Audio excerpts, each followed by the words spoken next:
एक और ब्राह्मण था जो कि था ब्राह्मण था चोर। लगता है उन दिनों में काफी ब्राह्मण चोर थे। तो ये जो ब्राह्मण था, समाज में तो उसका व्यवहार था ब्राह्मण का, पर था डाकू, चोर भी नहीं डाकू था।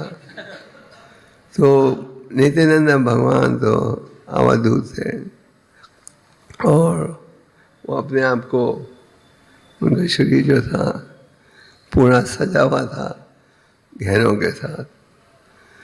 तो इस अवधूत इस चोर ने देखा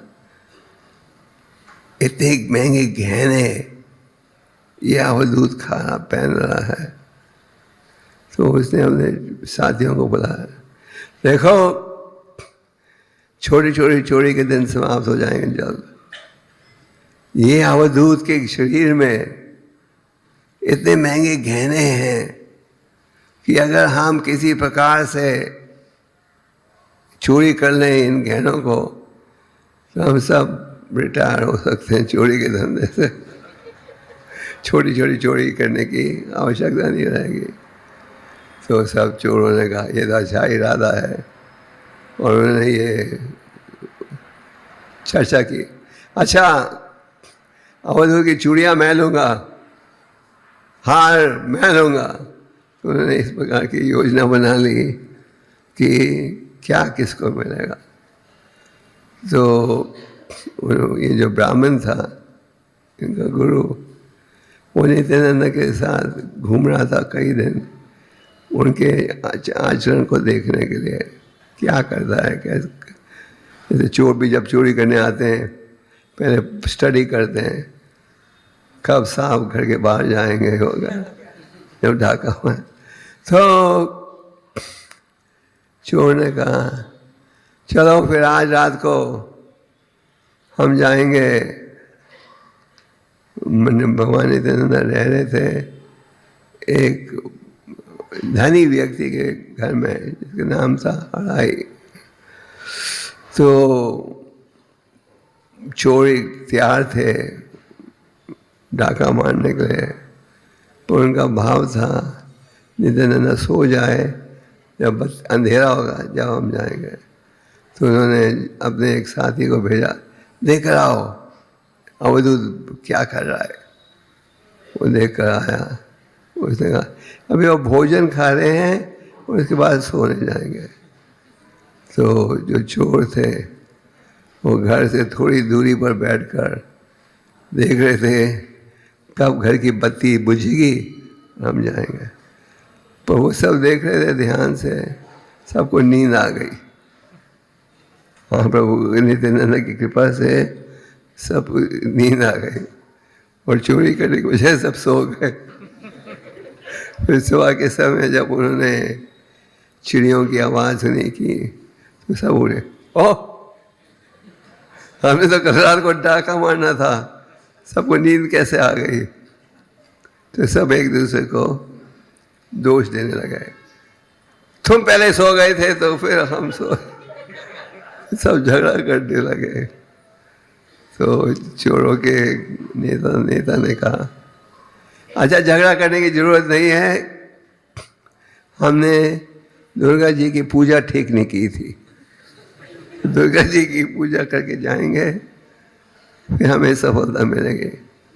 तो सब गए दुर्गा जी के सेवा की, और सारे चोर अगले रात को फिर पहुंच गए इस इरादा के साथ कि वो नित्यानंद के गहनों को चुराएंगे। पर दूसरी रात जब वो पहुंचे उन्होंने देखा ओहो वहाँ तो बड़े बड़े सिपाही खड़े हैं। नित्यानंद के घर के सामने बड़े सिपाही खड़े थे बड़े बड़े हथियारों के साथ। तो चोर ने कहा नित्यानंद को सूचना कैसे पहुंच गई कि हम आज रात को आएंगे उन्हें लूटने के लिए, ये सिपाही क्यों खड़े हैं उधर। तो कहीं किसी ने कहा कोई बड़ा व्यक्ति आया होगा अवधूत को मिलने के लिए, अपने साथ अपनी फौज लाया है। तो दूसरी रात उनका प्लान था चोरी करने का। जब उन्होंने इन बड़े बड़े चौकीदारों को देखा तो सब डर गए और कहा अब आज हम चोरी नहीं कर सकते। तो सब वापस चले गए। फिर उन्होंने दुर्गा जी की और पूजा की और फिर तीसरी रात को फिर आए।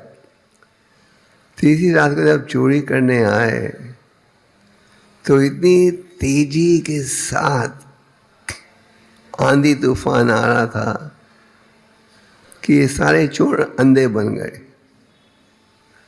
सब अंधे बन गए। वो कोई खड्डे में गिर गया, कईयों को मच्छर काटने लगे, सब खड्डे में गए। और इंद्र ने इतनी तेजी से बारिश बरसने लगी ये कुछ कर नहीं पाए।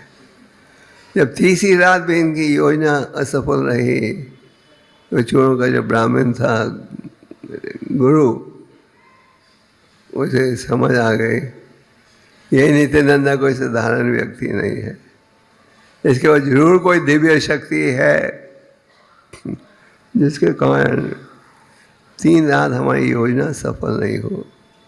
तो अगले दिन ये चोरों का गुरु भगवान नित्यानंदा के पास गए और उन्होंने नित्यानंदा से कहा मैं हूँ ब्राह्मण नाम का, तो मेरा धंधा है चोरी करना और मैं अपने साथियों के साथ तुम्हारे गहनों को चोरी करने वाला था।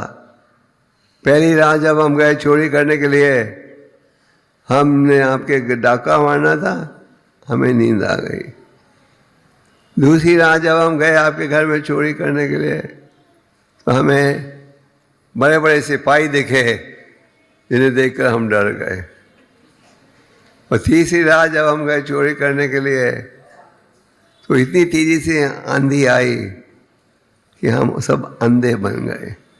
अंधे बनकर हम सब खड्डे में गिर गए। तो हमने अपराध किया है, हम आपके शरणागत होना चाहते हैं, हमें माफ़ कर दो।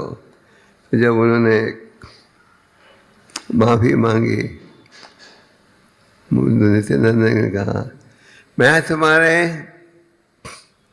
सब पापों को स्वीकार करने को तैयार हूँ, पर एक शर्त पर, तुम फिर से पाप करना बंद कर दो।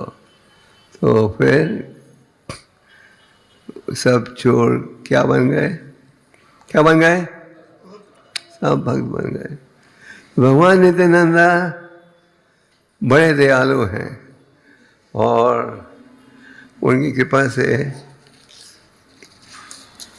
असली सफलता प्राप्त हो सकती है।